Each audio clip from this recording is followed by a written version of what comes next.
Akhirnya saya harus mengalami amputasi pada jari kelingking kaki kiri saya. Iya, maju Mas Apri. Saya pelatih tenis, gelar saya cukup banyak, tapi akhirnya kenapa saya harus diamputasi? Apa dosa saya? Kenapa saya harusnya mengalami ini?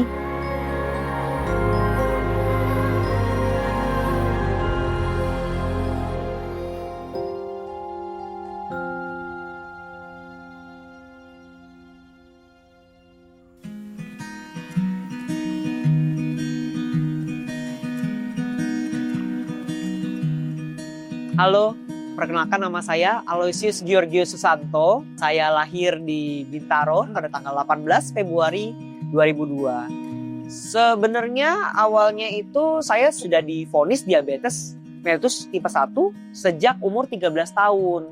Gejalanya tiba-tiba berat badan saya dari 68 kilo turun menjadi 45 kilo secara instan. Keturunan nggak ada sama sekali dari segi garis lurus ya. Saat itu saya merasa ini adalah sebuah hal yang tragis, tidak bisa saya terima, denial di mana-mana. Terutama sebagai seorang atlet ya saat itu. Akhirnya saya kesal, saya sempat membuang insulin saya. Dan memaksa diri saya untuk tidak menggunakan insulin. Dan kurang lebih itu selama 10 tahun dan alhamdulillahnya survive. Cuman dengan pola hidup yang cukup ekstrim, menjaga makanan, lalu dengan olahraga yang teratur, dengan olahraga yang porsi atlet saat itu, akhirnya saya lost control. Minuman cepat saji saya minum dan makanan cepat saji saya makan kapan saja saya mau dengan penuh rasa dendam saat itu ya. Namun baru di tahun 2025 ini, bulan Juni kemarin, yang saya kecolongan, gula darah saya di 500. Nggak ada gejala apapun, kapalan biasa awalnya. Semua pelatih tenis, semua petenis, semua atlet, bahkan amatir, juga semuanya pasti kapalan. Bahkan nggak perlu tenis pun juga kapalan gitu. Tapi kok ternyata kapalan ini gak selesai-selesai, kaki saya makin bengkak, dan ternyata ini timbul apa? Kok bubble-bubble begini? Ternyata infeksi dan berujung kepada gas gangren. Ini seperti kanker, dia makan gula, dan dia akan tetap kemana-mana, menghasilkan gas yang bau itu, bau yang tidak sedap, dan juga gangrennya. Begitu sakit karena jaringannya jujur masih hidup. Jadi belum sepenuhnya mati, tapi saya harus disayat. Itu rasanya itu sudah, aduh sakit sekali. Udah benar-benar gila. Yes, tendonnya sampai kelihatan.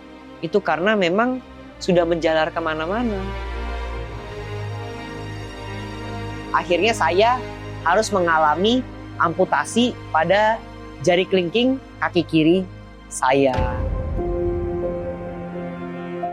Hopeless, gak kuat. Saya bilang sama bapak saya, wah di end deh Pak, gak mungkin penyakit ini sembuh. Saya pelatih tenis, gelar saya cukup banyak, tapi akhirnya kenapa saya harus diamputasi? Gak mungkin lagi saya bisa kerja seperti orang normal, gak mungkin lagi saya bisa memegang raket mungkin. Tangan saya mungkin habis. Kaki saya mungkin habis. Apalagi hidup yang mau saya harapkan. Apa dosa saya? Kenapa saya harusnya mengalami ini? Tapi di saat itu juga saya bahkan gak mau nyalahin Tuhan. Saya gak mau nyalahin keadaan bagaimanapun. Saya tetap fight.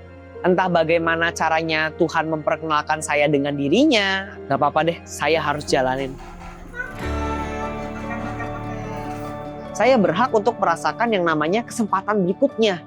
Hidup saya masih panjang, saya masih umur 23. Obatnya sudah ketemu, obat antibiotiknya sudah ketemu,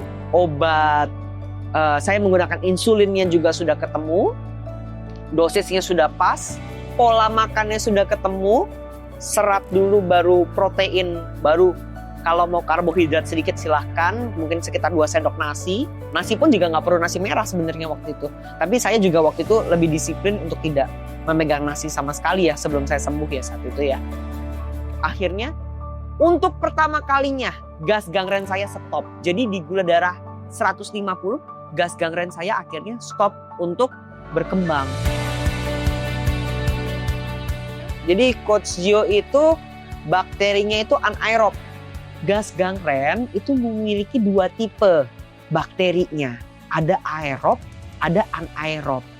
Ini perlu dicari, dicek kultur di lab sehingga menemukan obat yang pas. Sehingga dari dalam tubuh dia stop, dari luar tubuh dia stop. Nah masih banyak banget penderita gas gangren, diabetes mellitus ya, yang mengalami gas gangren ini tidak tahu bakteri yang mereka alami ini apa. Ini yang perlu benar-benar concern kalau misalkan kita mau step in, forward, masih kepingin sembuh, please untuk coba cek kulturnya. Disitulah gate-nya. Hal yang saya sesali jujur adalah menganggap minuman-minuman yang murah itu, yang mungkin cuma 8.000, 5.000 ternyata berakibat ke 35 juta sampai 40 juta. Yes. Saat ini saya sudah mulai pulih, saya sudah kembali melatih. Maka saya ngecek gula darah ketika 2 jam setelah makan saja dan pas setelah bangun tidur. Bersahabat dengan insulin seumur hidup, dan kalau misalkan tidak drop, kalau misalkan drop, please jangan dipakai dulu insulinnya. Oke lah, mungkin tidak seperti teman-teman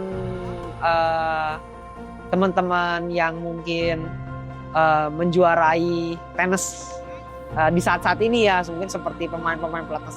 Tapi buat saya ini udah kayak Grand Slam. Bahkan lebih, ini menurut saya udah nyawa, modal saya ini.